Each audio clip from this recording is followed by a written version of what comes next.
US का objective बड़ा clear है, न्यूक्लियर वेपन नहीं होना चाहिए, क्योंकि अगर इनके पास न्यूक्लियर वेपन आ गया तो उन फिर रोकना बड़ा मुश्किल हो जाएगा, जैसे वो साउथ कोरिया को अभी रोका नहीं जा सकता।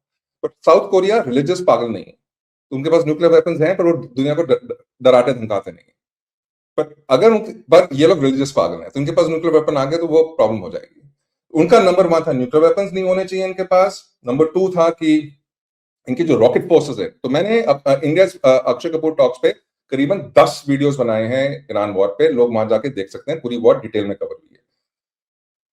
लॉन्ग रेंज और शॉर्ट रेंज इनके जो रॉकेट फोर्सेस हैं, बैलिस्टिक मिसाइल्स और नॉन बैलिस्टिक मिसाइल्स, ये वो चाहते हैं कि कम हो जाएं, क्योंकि इनसे लेके फिर वो दहशत फैलाते हैं यूएई पे, दुबई, जीसीसी कंट्रीज पे, तो वो भी बंद करना चाहते हैं पूरी तरह से। इनके ये ऑब्जेक्टिव हैं। देन आ जाते हैं इसराइल पे। इसराइल का ऑब्जेक्टिव है सर्वाइवल। इसराइल बहुत छोटी कंट्री है, मैं देखी हुई है मैंने इसराइल से। इसराइल बहुत छोटी कंट्री है, उनपे एक न्यूक्लियर वेपन भी आ गया तो कंट्री गई। उनका प्योर चीज है, pure and pure survival.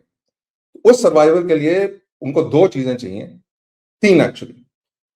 Iran के पास न्यूक्लियर वेपन्स नहीं होने चाहिए, न्यूक्लियर वेपन्स बनाने की क्षमता नहीं होनी चाहिए, लॉन्ग रेंज मिसाइल्स नहीं होनी चाहिए। शॉर्ट रेंज मिसाइल्स उनको कोई फर्क नहीं पड़ता, क्योंकि शॉर्ट रेंज मिसाइल्स वो यूए पे फेंकते हैं, उन पे नहीं फेंकते।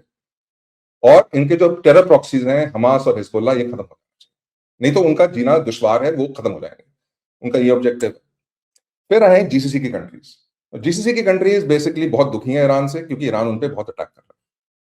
तो इस सारे परिप्रेक्ष्य में सब लोग चाहते हैं ईरान के अलावा और ईरान के इस्लामिक रिजीम के अलावा कि ईरान में रिजीम चेंज हो, ताकि न्यूक्लियर वेपन्स स्थायी रूप से चले जाएं, लॉन्ग रेंज और शॉर्ट रेंज बैलिस्टिक मिसाइल्स स्थायी रूप से चली जाएं, उनको बनाने की क्षमता स्थायी रूप से चली जाए, और जो फिलॉसफी है ये जो महदी इस्लाम की, वो स्थायी रूप से चली जाए। इनफैक्ट महदी और 12 इस्लाम के बारे में बात सऊदी अरेबिया के क्राउन प्रिंस मोहम्मद बिन सलमान ने की है ऑफिशियली। अभी ट्रूस की बात यह है कि सिचुएशन ये है कि यूएस कहता है कि आप न्यूक्लियर वेपन्स बनाना बंद करो टोटली, और जो आपके पास इनरिच्ड 460 किलोग्राम यूरेनियम है, वो आप इंटरनेशनल एटॉमिक एजेंसी को दो, और उसके बाद निरीक्षण में आपका वो किया जाएगा। नंबर 1। नंबर 2, आपकी जो शॉर्ट रेंज और लॉन्ग रेंज बैलिस्टिक मिसाइल्स हैं, वो बहुत कम होनी चाहिए, उसको डिफाइन नहीं किया उन्होंने कितनी कम होनी चाहिए। और नंबर 3 कि आप अपनी प्रॉक्सीज को उड़ाइए यहां से, ये जो आपकी सारी प्रॉक्सीज हैं, हमास और हिजबुल्लाह फलाना, और आप स्ट्रेट ऑफ हॉर्मुज खोलिए। ईरान कहता है कि हम स्ट्रेट ऑफ हॉर्मुज नहीं खोलेंगे। ठीक है, तो ये सही नहीं है कि ईरान ने स्ट्रेट ऑफ हॉर्मुज खोली है, वो कह रहे हैं कि हम स्ट्रेट ऑफ हॉर्मुज नहीं खोलेंगे। और स्ट्रेट ऑफ हॉर्मुज की बात बड़ी इंटरेस्टिंग है, उसमें अगेन इसमें मैंने डिटेल में बात की हुई है। फंडामेंटल प्रॉब्लम उसमें यह है कि उन्होंने सी माइंस डाली हुई है वहां। ना जब उन्होंने सी माइंस लगाई तो ये लोग, उन्होंने माइंस जाके ऐसे डाल दी अंदर। जब आप माइनिंग करते हैं, अगर लैंड माइन लगाते हैं, जैसे हमने लैंड माइन लगाई हुई, तो हम देखते हैं लैंड माइन लगाने के लिए आप बहुत क्लियरली अपने मैप पे मार्क करते हैं कि आपने लैंड माइन कहां लगाई। क्योंकि बाद में अगर लैंड माइन लगाने के बाद पानी उसमें डाल दें, कुछ हो जाए और लैंड माइन मुस्क हो गए, तो आप अपनी लैंड माइन पे आपका पांव आ जाएगा। ये हुआ है मेरे पिताजी के साथ 1971 में, उनका पांव उड़ गया था। तो अभी उनको पता नहीं है कि उनकी लैंड माइन्स हैं, सॉरी, उनकी सी माइन्स हैं कहां। वो निकाले कैसे वो माइंस? उन्होंने तो अपना तपड़ी में डाल दिए वहां। तो रफ आइडिया है कि वो माइंस कहां हैं, बट दे आर नॉट, उनके पास कैपेसिटी नहीं है उन माइंस को निकालने के लिए। यूएस के पास माइन स्वीपर्स ही नहीं है। इन श्रीमानों ने अपने पिछले 10-20 सालों में डिसाइड किया कि हमारे पास माइन स्वीपर्स की हमारे पास आवश्यकता ही नहीं है, तो उनके पास माइन स्वीपर नहीं है। तो आप पूरी दुनिया में देखिए, किसी के पास माइन स्वीपर है ही नहीं। तो किसी के पास माइन स्वीपर है नहीं, तो ये माइंस आप निकालेंगे कैसे? तो ये नंबर 1 प्रॉब्लम है, अगर आप निकालना भी चाहें। दूसरी बात हॉर्मुज की बात है कि ईरान अभी वहां से टोल ले रहा है, हर शिप पे $2 मिलियन वो ले रहे हैं, वो छोड़ना नहीं चाहते। और यूएस, अगर आप टेक्निकली देखें तो एक्चुअली वो कहेंगे यार तुम लेते रहो, हमें क्या लेना देना, भाड़ में जाए नेटो शेटो। नेटो एक्चुअली यूजलेस, नेटो की कोई औकात नहीं है, इट्स एब्सोल्युटली यूजलेस।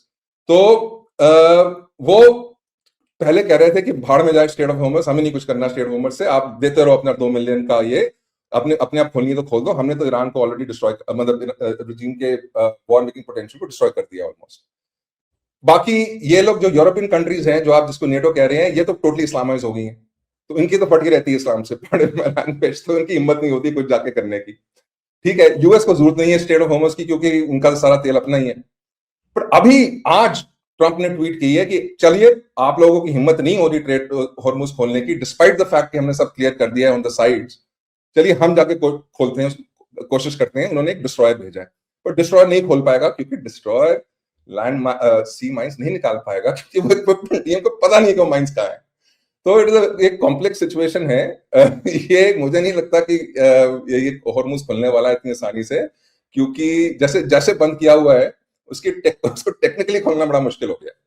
और जहां तक सीज फायर का थिंग है, मेन थिंग जो आपको देखनी है सीज फायर में, ईरान में अभी 3 गुट बन गए हैं जहां तक हमें इंफॉर्मेशन आ रही है। और ये इंफॉर्मेशन बहुत मुश्किल है पता करना कि क्या है, क्योंकि इतनी बार उनको मारा गया। आयतोला खोमेनी का जो बेटा है मुज्तबा, वो अभी तक दिखा नहीं है तो किसी को पता नहीं, जिंदा है कि मर गया। वो हार्डलाइनर है। उसके साथ एक आईआरजीसी का जो कमांडर अभी है, जो थर्ड आदमी है, पहले जो कमांडर था उसको उड़ाया गया, फिर उसका रिप्लेसमेंट उड़ाया गया, फिर इसको अभी आया है वाहिदी। ये लोग हार्डकोर लोग हैं। तो ये लोग बेसिकली चाहते हैं कि युद्ध चले, ठीक है, और न्यूक्लियर वेपन्स ये नहीं देना चाहते। फिर सुनने में ये आ रहा है, उसको आप कंफर्म करना बहुत मुश्किल है, सुनने में ये आ रहा है कि 2 और गुट हैं जो चाहते हैं कि थोड़ा बहुत सीजफायर हो जाए। तो कौन सा गुट किस गुट पे हावी होगा, क्या होगा, ये कहना बहुत मुश्किल है। तो अभी कहना कि ये सीजफायर रहेगी कि नहीं लंबे दिन में मुश्किल है, कुछ भी हो सकता है। It is very difficult to से।